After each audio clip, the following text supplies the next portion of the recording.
Hello friends, welcome to my YouTube channel. આજે આપણે ચર્ચા કરશી સામાન્ય વિજ્ઞાનના કેટલાક પ્રશ્નો વિશે। તો પહેલો પ્રશ્ન છે, નીચેના પૈકી કયો વાયુ ગ્લોબલ વોર્મિંગ માટે સૌથી વધુ જવાબદાર છે?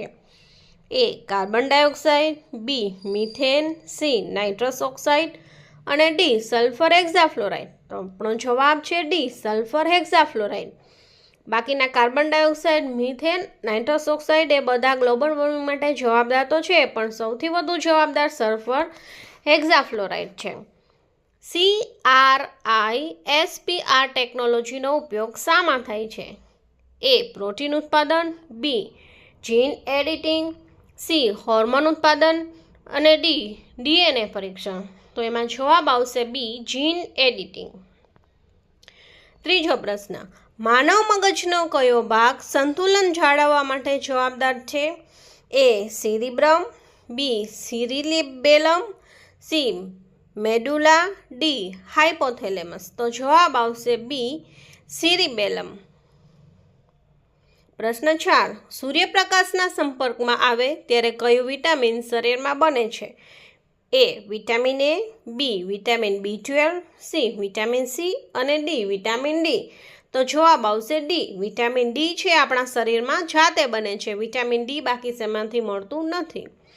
પ્રશ્ન 5, પાણીને રાસાયણિક સૂત્ર કયું છે? એ H2O2, બી CO2, સી H2O અને ડી O2। તો આ સૌથી સહેલો પ્રશ્ન છે, એનો જવાબ આવશે સી H2O।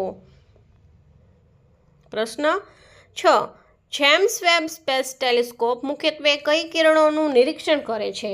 એ ગામા કિરણો, B infrared, C x-ray, D ultraviolet. તો જવાબ આવશે B infrared. James Webb space telescope એ કિરણોનું નિરીક્ષણ કરે છે। પ્રશ્ન 7, શરીરમાં દવાઓ અને રસાયણોના નિષ્કર્ષણ માટે કયું અંગ જવાબદાર છે? એ કિડની, બી લીવર, સી પેનક્રિયાસ અને સી સ્પ્લીન। તો જવાબ આવશે બી લીવર।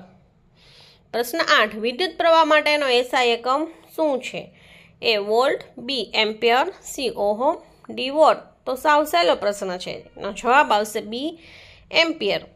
પ્રશ્ન 9, છોડો ઉર્જાને શાના સ્વરૂપે સંગ્રહ કરે છે? એ ગ્લુકોઝ, બી પ્રોટીન, સી એટીપી અને ડી સ્ટાર્ચ। આ સૌથી કન્ફ્યુઝનમાં મૂકી દે એવો પ્રશ્ન છે, તો આનો જવાબ આવશે ડી સ્ટાર્ચ સ્વરૂપે।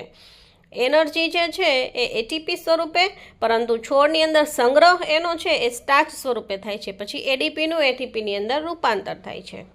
પ્રશ્ન 10, કયો ગ્રહ પૃથ્વી કરતાં વધુ લાંબી રોટેશન દિવસ ધરાવે છે? એ પૃથ્વી, બી મંગળ, સી શુક્ર અને ડી ગુરુ। તો જવાબ આવશે સી શુક્ર ગ્રહ જે છે એ પૃથ્વી કરતાં વધુ લાંબી રોટેશન છે, એટલે વધારે પૃથ્વી પર સૂર્યને ફરતે ભ્રમણ કરવાના દિવસો ધરાવે છે। તો તમને જો મારો વિડીયો ગમતો હોય તો લાઈક કરજો અને ચેનલ પર નવા હોય તો સબસ્ક્રાઈબ કરજો। આવા જ વિડીયો જોવા માટે મારી ચેનલને સબસ્ક્રાઈબ કરો અને જો કોઈ પણ પ્રશ્ન હોય તો કમેન્ટ બોક્સમાં કમેન્ટ કરવાનું ભૂલશો નહીં। Thank you so much for watching my videos.